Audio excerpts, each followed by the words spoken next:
Greetings, fellow Kerbonauts. Welcome to Kerbal Space Program. My name is Rice, and this is the Mini Space Program.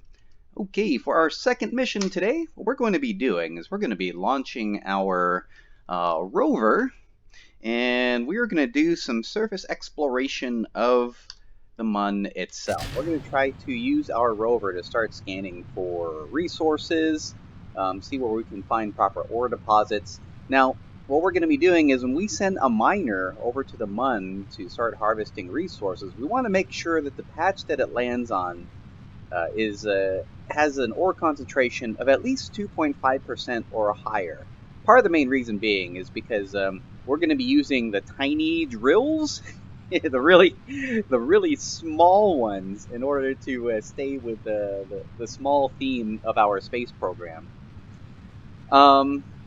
And in order to do that, these drills are not all that terribly efficient. If we use the larger drills, just about any ore concentration will do. It'll generally find the ore and we'll mine it accordingly. But because we're using the tiny ones, the tiny ones only work if you find a 2.5% ore concentration threshold or higher. And so that's the purpose of what our little rover is going to be today. Is a couple things. First, one is to find an ore concentration, a 2.5% or higher, on the surface of the Mun, and also to find a suitable landing spot where we can start building a base. Check our radio boosters there. And part of doing that also is making sure that the spot that we're going to be using to build our base is nice and flat and level. We don't want to build our base on the side of a mountain or anything like that. That's going to make base building pretty difficult. And since we're using smaller parts, that might have a tendency to make this a little bit more unstable. But speaking of unstable, this rocket is not. The neat part about building vehicles that are smaller parts, like the 1.25 meter parts here, these radial parts here, is that these rockets tend to be a little bit more controllable at launch, which I really enjoy because the SAS stabilizers tend to be a little bit more tend to be a little bit stronger for the given weight of the vehicle. I know that when building things in Kerbal Space Program, the larger it is, despite adding in and stacking a whole lot of SAS modules, that things tend to still be a little bit wobbly, tend to be a little bit weird. Physics tend to be a little bit weird off, and the Kraken tends to be a little bit more ferocious. But fortunately, we are going to be building a space program with some fairly stable physics models here. At least I hope. Okay, our apoapsis is now at 72 kilometers. Let me go ahead and get ourselves toward the level plane here, and then we're going to spin ourselves around so that we face the horizon. There we go. Looking beautiful. Okay, and then next up we're going to do main engine cutoff, Miko, and then we're going to coast all the way up to 96 kilometers. I may have overburned it just a little bit there on the initial arc, but we should still be fine. Okay, we are almost to 70 kilometers. And perfecto. Okay, let's go ahead and non-physics time warp to 96 kilometers. We're close to it. There we go. We're right up against the apoapsis, starting up engines again, and we are beginning our circularization burn. Okay, here we go. We are just about in orbit. There's our apoapsis. And there's our periapsis, right there at 6 kilometers. Okay. And just beginning a very slight burn here. Make sure we get our periapsis above 70 kilometers.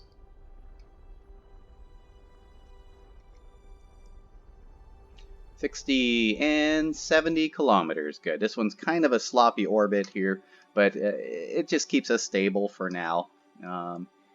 In preparation for our Mun transit, let's go ahead and deploy our fairings. And there is our beautiful little rover. On our rover, what this also serves as, you'll notice the little attache bit here. This is a robotic arm. Believe it or not only is this a scanning rover, this is also our fuel rover. Woohoo! What's going to happen is this rover um, we'll come up to the miner, we'll start collecting fuel, and then we'll deliver it to whatever landing spacecraft needs the fuel. So this is going to be our mobile fuel tanker here that's going to help in the delivery of ore and fuel from the surface of the Mun all the way up into orbit. Okay, let's go ahead and start out our maneuver node.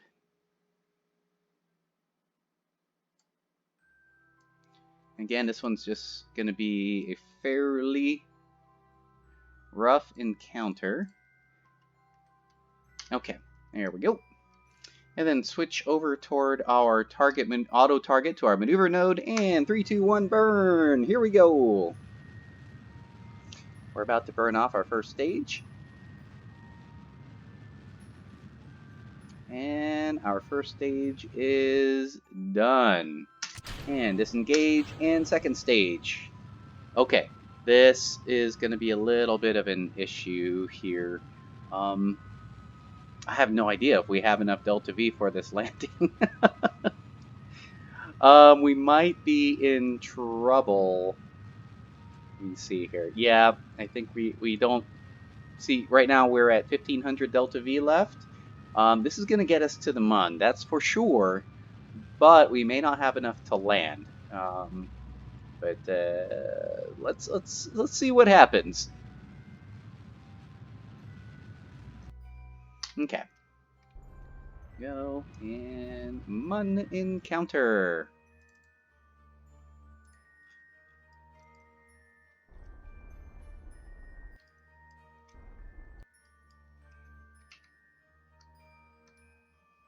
Ooh, okay. And then we'll go and switch back towards our probe.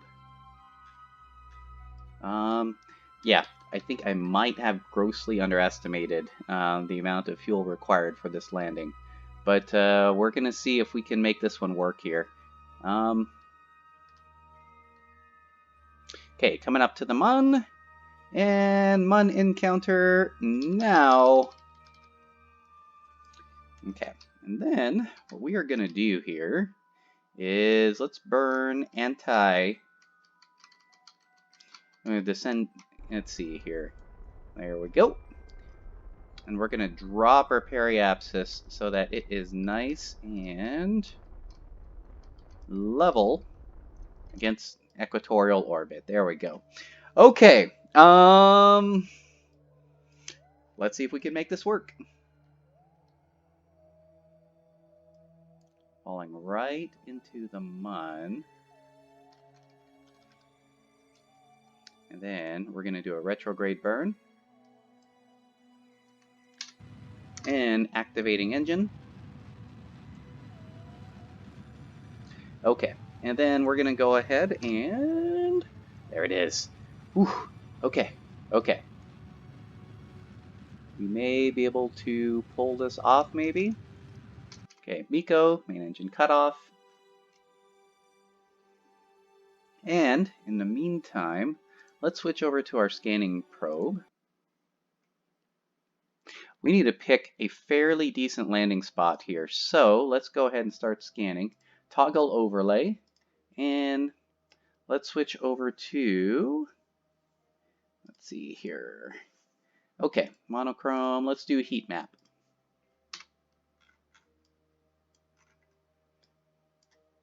Let's see, we want to land... This looks like a pretty decent spot. Right about here. Let's do that. Okay, switch over towards our robotic rover. Change up the icon a little bit here. So we're going to change up this vessel to a rover. And here we go.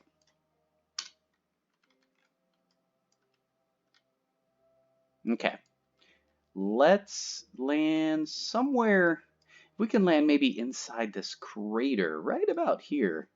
That would be perfecto. Okay, let's do that.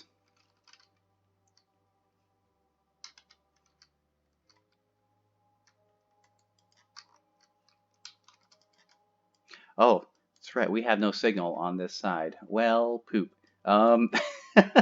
There we go. I was wondering why can't we control this probe? It's because that we were out of signal. Okay, here we go. So first off, let's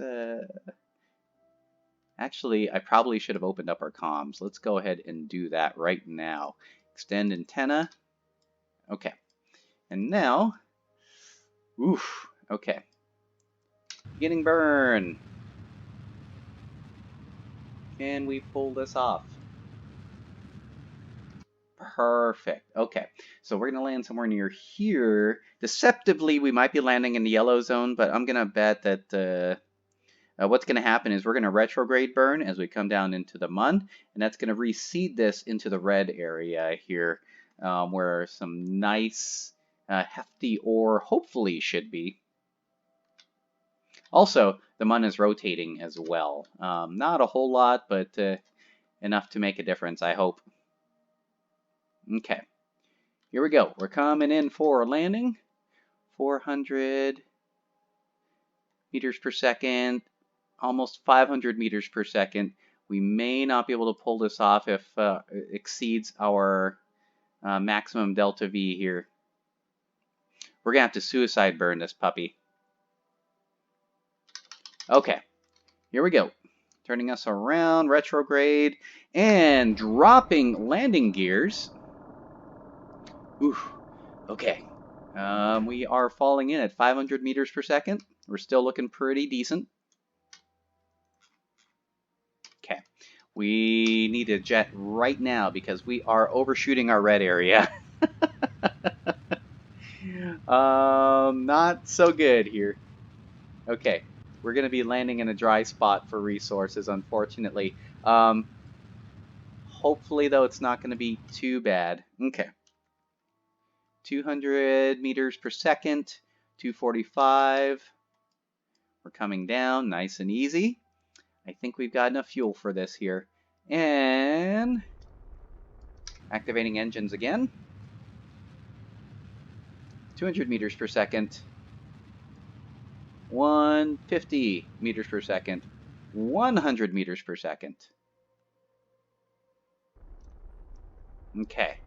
Let's go ahead and switch to regular stability assist. I'm going to land this manually here. Here we go. And then turn us here. We got rid of a lot of our horizontal velocity. Coming down nice and easy. Oh boy, we've got a little bit of an incline here. Switching over to fine-tune controls. We are almost down. Coming in nice and easy. 6 meters per second. 5 meters per second. Getting rid of a little bit more of our horizontal velocity here. Switching it, dropping it down to 0. And bingo! Okay, we've got a landing. Alright, let's go ahead and get ready to drop our vehicle. We're going to retract the antenna just in case we fall over and accidentally smack it. We don't want to break it. And then F5 for safety. And dropping gears. Here we go. Let's open up our wheels. Okay. And let's drop down. Ooh, ooh, ooh, ooh. There we go. Perfect. And then brakes on. Brakes. Decouple. Oh boy, we are on a slide here. Activating antenna again. And we are sliding uncontrollably downhill here. I've got the brakes on, but we are still sliding down. Okay. Let's see here. Yep, we are just on the edge of the red zone here. Let's go ahead and turn west. And let's see if we can find ourselves some resources. Here we go.